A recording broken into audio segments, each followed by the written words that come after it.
Well, hi, hello there. Please adjust your sets and go watch someone else. No, I'm kidding. Hi, how are you? And welcome back to The Library is Open, darling.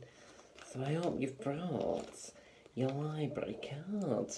You join me in the bathroom once again. Sorry, I'll rephrase. My gracious bathroom. Going to have a bath shortly, and I'm about to do a face mask. You know why? Because I'm worth it. And I almost said then, and also because I like having stuff on my face, and then I thought, no, because this is not that kind of channel, I'll have you know, for free. This is gross, this. It's not gross, it's feels like guacamole, which, well, it is avocado, so I suppose 9/10. But I thought I'd do a bit of multitasking. You might think of this as late night open hours in the library. And we all have a pyjama party and talk about books. Because that'd be nice, wouldn't it? Anyway, yes, so that slightly informal welcome. This is The Library is Open. My name is Stuart, and I'm your head librarian, as per, and I'm putting on a face mask to discuss with you. There's no reason, by the way. It doesn't relate in any way to the book I'm going to talk about. It's just that, you know, with our busy lives, we've got to. It's got to be her now. We've got to get bits done, haven't we? At two things at once, if needs be. You know. Yes, we have no mananas. Who am I kidding? I've got loads of mananas. Anyway, so let's move on to the actual crux. I would say the meat of the matter, but being a vegan, I won't. So let's move on to the tofu, or the seitan of the matter. For this week, we are discussing James Purdy's. James Purdy's 1967, I want to say. Yes, 1967 novel, Eustace Chisholm and the Works, and it looks like this, which was a very odd book, and that's not necessarily a criticism. Just in terms of, kept trying to grasp hold of what it was. If it was a modern book, wash that off my fingers, I maybe would classify it as quote unquote trauma porn, as it were, because there's a lot of heavy stuff going on in there. But obviously that wasn't in vogue at the time in the 60s. But Jonathan Franzen, who writes the introduction, refers to it as transgressive literature. Now, that's quite interesting because transgressive sort of suggests that it's in some way written in, you know, like a sort of, what would be a good comparison? But I suppose for me, transgressive means something like either the beat poets or, you know, the sort of alt journalism of the 60s and 70s, where, you know, like William Burroughs, people like that, I suppose, or, you know, things of that nature, or even Andy Warhol's foray into novel writing, less said. But it's actually not. It's pretty straightforward in that respect, in how it's written. I think what's more transgressive about it is the way it looks at character, and also in the way it... Sorry, I'm not picking my nose. It's avocado. Imagine if you had avocado up your nose permanently. See, why did I think that?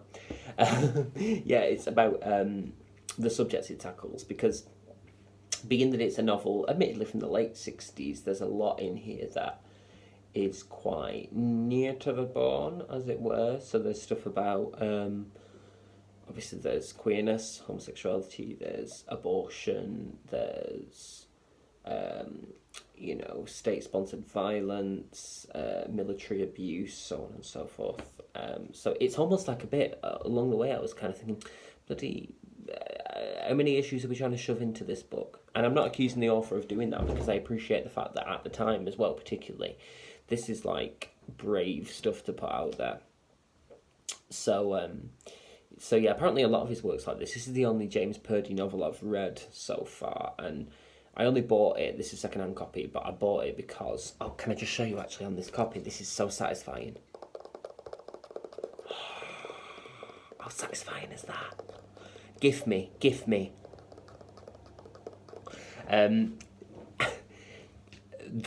A lot of his work was in a sort of similar vein, but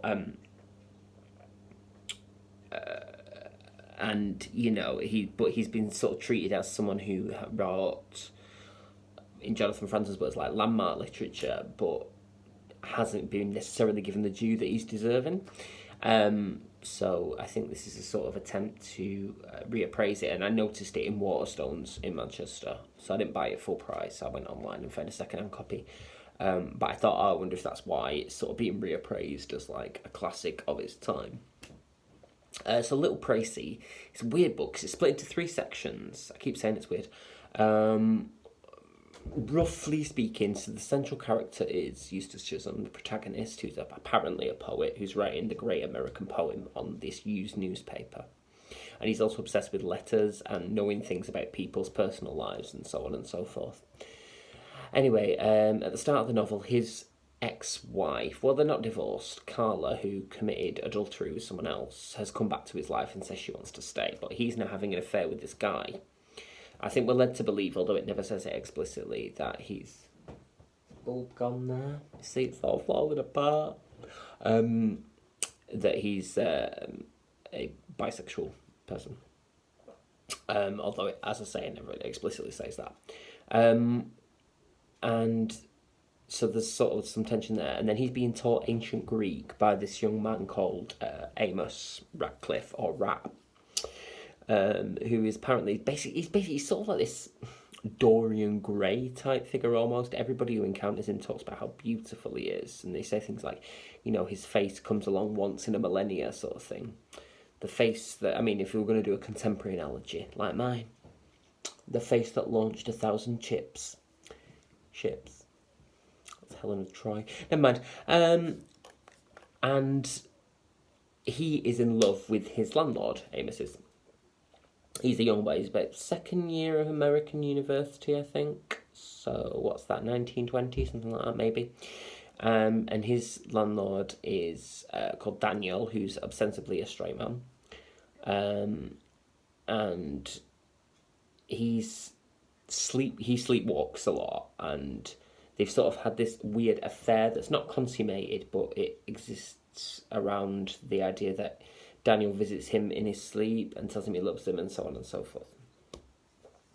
Meanwhile, there's this woman called Maureen who's an artist, and she is loosely connected with them as well. And in one of the most harrowing passages of the book, Amos befriends her and then goes with her to a backstreet abortionist. And the content warning, the scene of the termination of the pregnancy is very graphic. I don't want to say it revels in it, because it's not like that. It doesn't feel sick. It just feels very honest about what that process must have looked like and felt like. But if that's not something you'd be comfortable with, then give this a miss. And yeah, so but then she introduces Amos to this guy, sort of rich benefactor, as it were, who wants to keep him as like a kept boy. And then Daniel's sort of unable to deal with this and goes back to join the army, from which he went AWOL many, many years ago. And then he has some very odd experiences being back in the services with this quite sadistic and violent superior officer, and then they sort of do this sort of strange sex and violence. Again, this is very similar in some respect theme-wise to real life, which we discussed last episode. And I don't know why, I'm wondering if I sort of at certain points gravitate almost subconsciously to books that are about certain subjects or touch on similar themes. I mean, they couldn't be more different, but I just sort of wonder if that was quite interesting. But anyway, yes, the 3 sections. So the first one deals predominantly with Eustace and his sort of home life, as it were, and the second section is about Amos and this benefactor, and they have quite a weird plot line where he goes to live in his house, this like old sort of genteel, wealthy property, and gets involved with a Swedish gardener and stuff. And there's a really nice section actually where he takes the two of them go to this sort of dance hall, queer dance hall with like queens and stuff like that. It's quite a small section, but it's quite nice, historically speaking. And the third section is about predominantly Daniel's experiences in the war. What is interesting about this novel is that nobody is particularly likeable. There's nobody you're really rooting for per se. It's more about how the story pans out. I have to be honest and say that although I did enjoy reading it, by the last sort of third of the book, I was kind of ready to be done, if that makes sense. Like, I was reading it as I was answering, well, not as I was answering, but I was waiting for some emails to come through from work, and then I was on like the last, I don't know, 10, 15 pages, and I was like, I'm done now. Which is not to say it's a bad book, but I do think you have to be in the mood for it. You know, there's only so much relentless sort of misery, I guess, you can read without, you know, having to take a break from it. But I was determined to get through it because there are a lot of things about it that I did like. I like the fact that it's really unapologetic. And I like the fact that everything that's in there, although it does feel sort of overloaded with what would at the time have been contemporary social issues, so termination, homosexuality, so on and so forth, it doesn't feel like it's there to shock, and nothing about it feels gratuitous in the sense that you don't feel like the author was going, oh, I'll just whack this in and like get 'em behind collar. No one says that. Get them hot under the collar, I should say, or all fired up in righteous indignation. It doesn't feel like that. It just feels, for a work of fiction, very honest, I suppose, and just very sort of matter of fact, like, yeah, these things happen, and this is what it looks like. What is interesting as well, I think, is the way it looks at poverty narratives as well, and you know, people that are on the margins of society, or were, probably still are, in America, what their lives look like, how they construct relationships, and sort of verbalise their own experiences. I suppose how they talk about life. I found that really interesting, and I found the character of Thimmersion.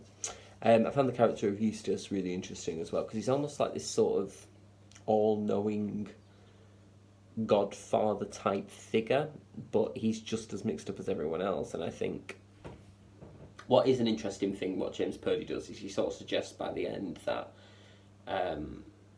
Eustace proclaiming himself a poet and trying to write the great American poem or whatever, what he was actually expressing there was his deep interest in the lives of other people. And by removing the idea of himself as poet, what he does is involve himself even more in other people's lives. He becomes like a go-between from between Daniel and Amos and various other characters, including Daniel's mother, who's back in their hometown and he hasn't seen for years, after a particularly harrowing incident between mother and son, which, again, I recommend approaching with caution. There are themes of incest that are not overdone, but they do exist in this novel. So that's a word to the wise. And so I suppose it made me think a lot about being a writer as well, and sort of sifting through people's lives, not in a mercenary way, but in a way that is almost necessary to what the art form requires. It is like acting, like dance, like, you know, any sort of creative art form. You're supposed to be, well, your sort of raison d'etre, as it were, is to hold the mirror up to nature, to borrow a line from Hamlet, and reflect people's lives back to them in a way that is useful to them, or at least mildly entertaining. And I suppose that what James Purdy was saying here maybe was that actually there's a really thin line between the artist creating art and the artist absorbing the art of others by meddling in or becoming involved in their lives. I suppose, if that makes any kind of sense. I'll admit that's not it's not my finest analogy, but I do think it's interesting, and I do think that line does exist. It's because they're all about meddling in people's lives, aren't they? It's just that when you fictionalise something, either in play form or in a book, you cast your own ownership over it, and then the characters exist for you, as opposed to you sort of stepping into someone else's relationship and like tinkering. That was a pumice stone. That what just rocked. Get it all here. Sound effects. So yeah, I thought that was quite interesting. It's very much a novel, I think, about male obsession. Obsession's a recurring theme throughout, and also an inability to express emotion, which I suppose kind of makes sense in terms of the time period and the restrictions on social freedoms and so on and so forth. But yeah, everybody seems to be a victim in this novel of their own obsession, including the female characters who, sort of, they don't get a lot of airtime, which is unfortunate because they're actually really interesting, the both of them. But James Purdy doesn't really probe their inner lives in the same way that he does with the male characters, which I hope was a choice and not just him sidelining the female characters as though they weren't important, if that makes sense. Because they are. But there are some nice bits with them. Like I say, the scene with the backstreet abortionist is, while harrowing, also really interesting and quite contrary in a way to how we stereotype women feeling about pregnancy and children and motherhood and so on and so forth. But yeah, I kind of would have liked a little bit more of that, a little bit more time to spend with them and see what their motivations were, because we do kind of lack that a little bit. But again, if that wasn't the point of the novel and it was about, four men's obsessions, then, job done, I suppose. So this is going to be another one of those, you've got to be in the mood for this book, I think. See, I read so you don't have to.